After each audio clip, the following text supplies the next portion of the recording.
na susulat sa Efeso chapter 5 verse 20. Magpasalamat kayo palagi sa Diyos Ama sa pangalan ng ating Panginoong Hesukristo. Tayo po ay manalangin sa araw na ito at palagi tayo magpasalamat sa Panginoon. O Diyos na mahabagin at mapagmahal, sa harap mo kami humaharap na may buong pagpapakumbaba at pasasalamat. Salamat sa lahat ng biyayang aming tinatanggap araw-araw mula sa pagising hanggang sa pagtulog.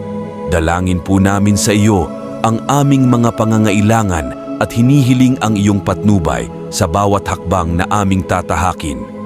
Pagkalooban mo kami, O Diyos ng karunungan, lakas at pag-asa upang malampasan ang mga pagsubok na aming hinaharap. Pagkalooban mo rin ang mga nangangailangan at naghihirap sa aming paligid. Naway maramdaman nila ang iyong pagmamahal at pagpapala. Ipinapaabot din namin ang aming dasal para sa kapayapaan sa mundo at pagkakaisa ng mga tao. O Diyos, tanggapin mo ang aming dasal na ito na puno ng pag-asa, pasasalamat at pagmamahal. Sa pangalan ni Hesukristo na ating tagapagligtas. Amen.